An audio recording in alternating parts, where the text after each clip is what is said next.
तड़ीपार गुंडा, stock broker से लेकर आधुनिक चाणक्य और अगला मोदी। शायद ही दुनिया में कोई ऐसा नेता हो जिससे लोग या तो बेपनाह मोहब्बत करते हैं या एक हद तक नफरत। एक ऐसा नाम जिसने पूरी भारतीय राजनीति को बदल कर रख दिया।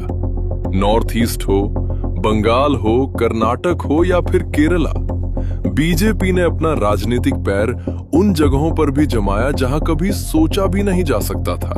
और इन सब के पीछे है सिर्फ एक नाम, अमित शाह।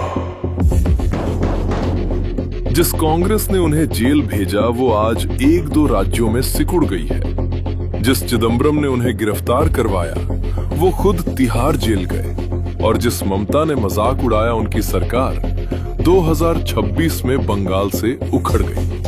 लोग कहते हैं कि जहां बाकी लोगों की सोच खत्म होती है वहां से उनकी अगली चाल शुरू होती है। मोदी जी के बारे में तो बहुत बातें होती हैं, लेकिन असल में चाहे आर्टिकल 370 हो, राम मंदिर का मामला हो या 3 तलाक हो, इन सब के पीछे सिर्फ एक ही नाम है और वो है अमित शाह। आज हम देखेंगे अमित शाह की असली कहानी, मोदी जी के साथ कैसे जुड़े, योगी के साथ लड़ाई के मामले, और क्या सच में अगले प्राइम मिनिस्टर अमित शाह ही होंगे। आइए देखते हैं।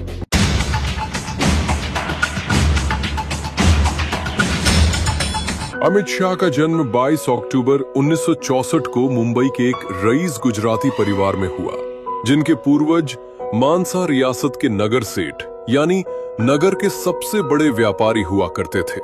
उनके पिता अनिल चंद्र शाह पीवीसी पाइप का सफल बिजनेस चलाते थे, लेकिन इस बच्चे को जिसने गढ़ा वो पैसा नहीं था, वो एक औरत थी। माँ कुसुमबेन खादी पहनती थीं, ज्यादा नहीं बोलती थीं, और जो करती थीं वो आंखों से दिखता था। सादगी, अनुशासन और एक अजीब किस्म की जिद जो किसी के सामने नहीं झुकती, वो सब अमित शाह में उतर गया बिना कहे। बचपन से ही उन्हें महान राष्ट्रवादियों की जीवनियां पढ़ने का शौक था और बचपन में ही मानसा के आसपास की आरएसएस शाखाओं में जाने लगे थे। 16 साल की उम्र तक मानसा गांव में पढ़ाई हुई, जहां इंडियन वैल्यू ट्रेडिशन के तहत गायकवाड़ राज्य के विद्वानों से शिक्षा मिली।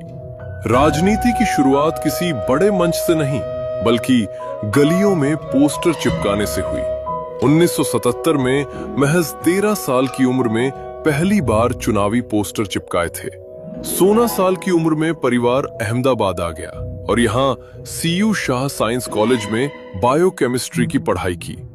इसी कॉलेज में 1980 में उन्होंने आरएसएस को फॉर्मली ज्वाइन किया। यहीं पर 1982 में पहली बार नरेंद्र मोदी से मुलाकात हुई, अहमदाबाद के आरएसएस सर्कल्स में। उस वक्त मोदी एक छोटे आरएसएस प्रचारक थे और शाह एबीवीपी के काम में लगे थे। उसी साल उनकी ऑर्गेनाइजेशनल काबिलियत देखकर उन्हें एबीवीपी के गुजरात यूनिट का जॉइंट सेक्रेटरी बना दिया गया, जहां उन्होंने सीखा कि युवाओं की ऊर्जा को संगठन में कैसे ढाला जाता है। राजनीति में आना आसान नहीं था, क्योंकि उनके पिता चाहते थे कि बेटा खानदानी धंधा संभाले, और एक बार गुस्से में कह दिया, राजनीति छोड़ो नहीं तो घर से निकाल दूंगा। अमित शाह ने कोई बहस नहीं की, अपना झोला उठाया और शाखा चले गए। अहमदाबाद के कोऑपरेटिव बैंक्स में स्टॉक ब्रोकर की तरह भी काम किया, लेकिन मन तो राजनीति में ही रमा था।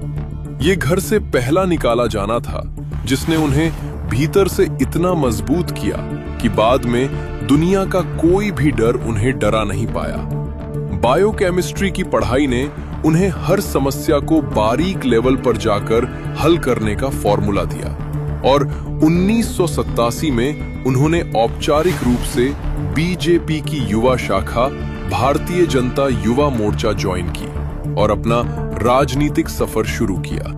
1989 में जब पहली बार अहमदाबाद के नारायणपुरा वार्ड से म्युनिसिपल चुनाव लड़े और 13,000 से ज्यादा वोट्स के रिकॉर्ड मार्जिन से जीत हासिल की, और उसी साल बीजेपी अहमदाबाद सिटी के सेक्रेटरी बनाए गए। 1991 में एलके आडवाणी का गांधीनगर से पूरा इलेक्शन कैंपेन मैनेज किया। आडवाणी को करीब से देखा, उनसे सीखा और उस दौर में ये समझा कि चुनाव सिर्फ नेताओं से नहीं, ऑर्गेनाइजेशन से जीते जाते हैं। 1997 में पहली बार एमएलए बने सरखेट सीट से, और फिर एक के बाद एक जीत।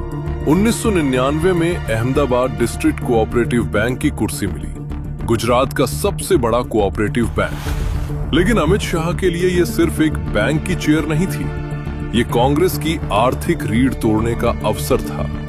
जो किसान कभी बैंक की सीढ़ियां चढ़ने के काबिल नहीं समझे जाते थे, उन्हें शेयर होल्डर बना दिया।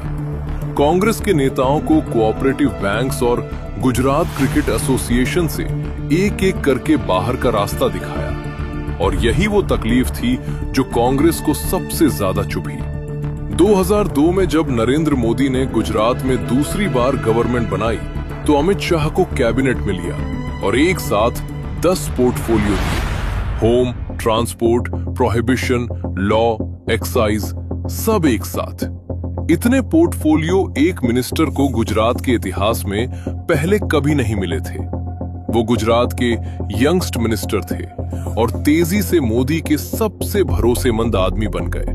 उन दोनों की जोड़ी ने मिलकर गुजरात में कांग्रेस को हर लेवल पर खत्म किया, कोऑपरेटिव बैंक से लेकर म्युनिसिपल कॉरपोरेशंस तक, विलेजेस से लेकर असेंबली तक। राजनीतिक गठबंधन तो बहुत देखे हैं इस देश ने, लेकिन मोदी और शाह का रिश्ता उससे कहीं अलग है। 2002 में जब गोधरा की आग बुझी, तो उसका धुआं मोदी तक पहुंचा और पूरी दुनिया ने उन्हें घेर लिया। उस वक्त अहमदाबाद के एक छोटे से ऑफिस में एक आदमी रात भर बैठा था, अमित शाह। फाइल्स खुली थी और वो हर उस कानूनी रास्ते को ढूंढ रहे थे जो मोदी को बचा सके। ये उनकी ऑफिशियल जिम्मेदारी नहीं थी, लेकिन शाह ने फिर भी किया। करीबी लोग बताते हैं कि जब मोदी गलत दिशा में जा रहे होते हैं, तो पूरी कैबिनेट चुप रहती है। सिर्फ अमित शाह दरवाजा बंद करके सच बोलते हैं और मोदी सुनते हैं। इन दोनों ने गुजरात में वो काम किया जो किसी ने सोचा नहीं था। खानदान की राजनीति की जगह परफॉर्मेंस की राजनीति खड़ी की। सब कुछ ठीक ठाक चल रहा था, तभी जो कुछ हुआ उसने न केवल शाह की जिंदगी बदल दी, बल्कि आने वाले वर्षों में भारतीय राजनीति के पूरे परिदृश्य को ही उलट-पुलट कर देने वाला भी साबित हुआ। जुलाई 2010, गुजरात में एक सुबह सीबीआई की गाड़ियां अमित शाह के घर के बाहर रुकी और कुछ ही घंटों में पूरे देश में एक ही ब्रेकिंग न्यूज थी। गुजरात के होम मिनिस्टर अमित शाह गिरफ्तार। आरोप मर्डर, किडनैपिंग, एक्सटॉर्शन और क्रिमिनल कॉन्स्पिरेसी, यानी वो आरोप जो किसी भी राजनेता का पूरा करियर एक झटके में खत्म कर देते हैं। सीबीआई का कहना था कि 2005 में एक गैंगस्टर सोहराबुद्दीन शेख को जो एनकाउंटर में मारा गया था, वो असली एनकाउंटर नहीं था और उसके पीछे मास्टरमाइंड थे अमित शाह। गुजरात पुलिस ने उस वक्त कहा था कि सोहराबुद्दीन लश्कर-ए-तोयबा का टेररिस्ट था जो नरेंद्र मोदी को मारने आया था। लेकिन कुछ दिनों में पूरी कहानी पलट गई। उसकी पत्नी कौसर बीबी रहस्यमय तरीके से गायब हो गई और मामला सुप्रीम कोर्ट तक पहुंच गया। बीजेपी ने तब भी कहा और आज भी कहती है कि ये पूरा केस पॉलिटिकली मोटिवेटेड था। लेकिन उस वक्त अमित शाह को सीधे साबरमती जेल भेज दिया गया, पूरे 90 दिन। साबरमती जेल की उन ठंडी सलाखों के पीछे अमित शाह ने एक काम किया जो शायद किसी ने नहीं सोचा था। उन्होंने पढ़ना शुरू किया। चाणक्य नीति, शिवाजी महाराज की रणनीतियां, एक एक शब्द को उन्होंने इस तरह पढ़ा जैसे कोई प्यासा आदमी पानी पीता है। लेकिन उस दौरान एक ऐसा दर्द आया जो किसी किताब में नहीं था। 2010 में जब वो जेल में थे, उनकी मां कुसुमबेन चल बसी। जिस मां ने उन्हें सादगी सिखाई थी, जिसकी वजह से खाकी उनके जीवन में आई थी। उनके आखिरी वक्त में बेटा उनके पास नहीं जा सका। ये दर्द किसी भी इंसान को अंदर से खोखला कर देता है, लेकिन अमित शाह के साथ उल्टा हुआ। ये दर्द उन्हें पत्थर की तरह सख्त बना गया। फिर बेल मिली, लेकिन सुप्रीम कोर्ट ने एक ऐसा आदेश दिया जिसने शाह को अंदर से तोड़ दिया। गुजरात में प्रवेश करने पर पाबंदी, अपने ही राज्य से तड़ीपार। सोचिए उस इंसान के बारे में जिसने अपनी पूरी जिंदगी गुजरात की गलियों में खपाई थी। हर बूथ उसमें जाना था, हर गांव उसने नापा था, हर कार्यकर्ता उसका अपना था। और एक दिन अचानक वो सब छिन गया। न गांव जा सकता था, न वर्कर्स से मिल सकता था, न उस जमीन पर पांव रख सकता था जिसे उसने अपने खून पसीने से सींचा था।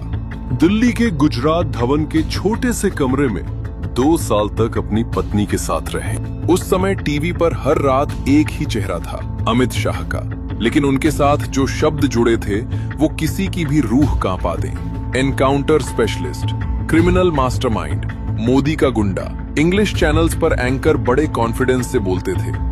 अमित शाह का पॉलिटिकल करियर खत्म हो गया, जैसे ये कोई न्यूज नहीं बल्कि एस्टैब्लिश्ड फैक्ट हो।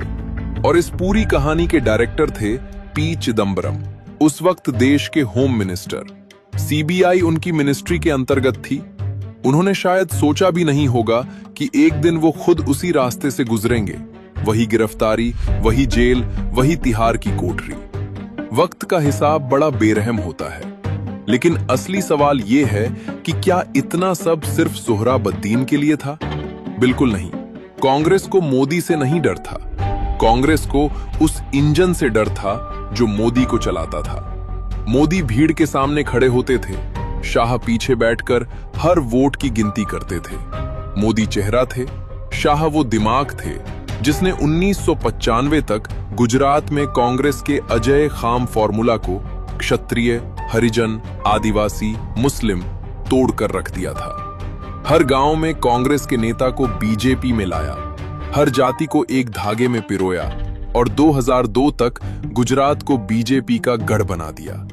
कांग्रेस के स्ट्रेटेजिस्ट्स की नींद उड़ गई। उन्होंने एक बात समझ ली, अगर 2014 में मोदी पीएम बने तो ये गुजरात वाली मशीन पूरे देश में फैल जाएगी। तो तय हुआ, मशीन को तोड़ो। जेल भेजा, सोचा टूट जाएगा।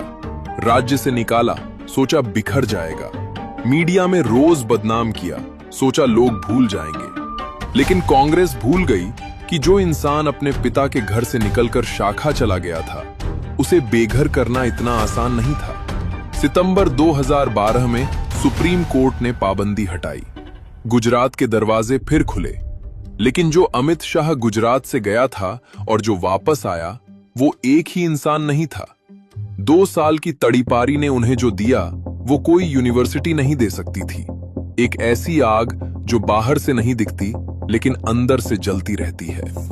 जुलाई 2014, वो इंसान जो 4 साल पहले जेल में था, जिस पर मर्डर के आरोप थे, जिसे उसके अपने राज्य से निकाल दिया गया था, वो दुनिया की सबसे बड़ी पॉलिटिकल पार्टी का नेशनल प्रेसिडेंट बन गया।